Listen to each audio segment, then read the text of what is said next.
Hello everyone and welcome to our YouTube channel. I'm your host. Today we will be discussing efficient cycling training, specifically how to effectively increase your bike training while avoiding the pitfalls of stagnation and overtraining. Progressive overload is an essential principle in cycling training, and you might have heard of this term before. It means that as your adaptability improves, you need to gradually increase the intensity and duration of your training to continue making progress. First, let's look at how to determine when and how much to increase your training load.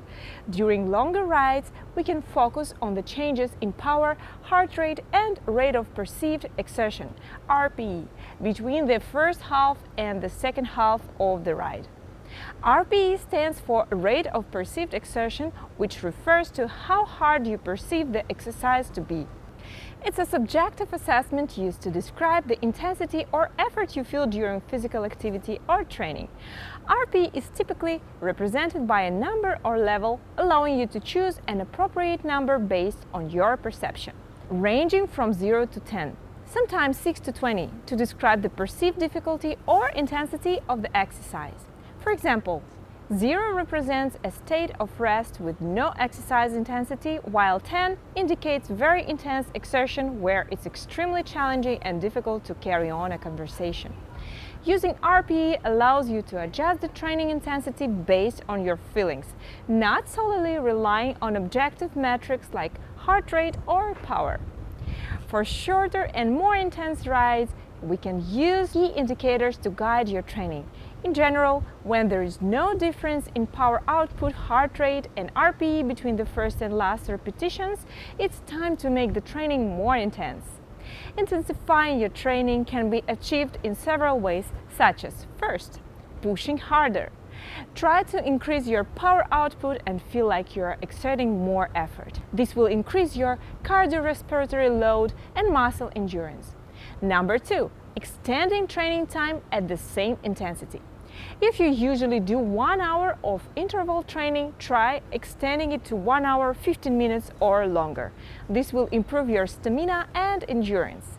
Number 3, adding more intensity intervals means adding more high intensity phases within the same workout. For instance, if you typically do 3 sets of 3-minute intervals, try increasing it to 4 or 5 sets. This will enhance your muscular strength and explosiveness. Number 4, reducing recovery time between intervals. Decrease the rest time between high-intensity phases. For example, if you usually have 2 minutes of rest during interval training, try reducing it to 1 minute or even less. This will improve your cardiorespiratory load and lactate tolerance. Number 5, getting more specific and closer to race demands. Stimulate the requirements and conditions of your target race during training to better adapt to its demands. But remember, only change one aspect at a time and avoid changing too much at once.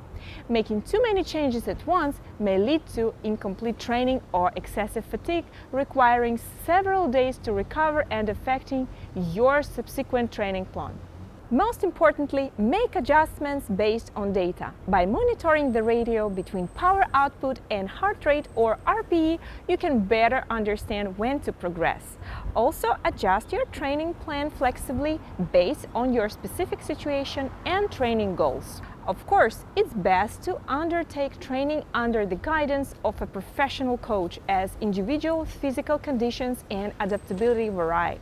They can help you create a personalized training plan, ensuring you achieve the best training results while avoiding the risks of overtraining and injury. So I hope this information helps you in your cycling training progress. Remember to maintain a positive mindset and patience, as cycling training is a long-term process. Steadily moving forward, you will achieve better training results and reach your goals. Thank you for watching our video. If you enjoyed this content, don't forget to like and subscribe to our channel and share it with your friends. See you in the next episode.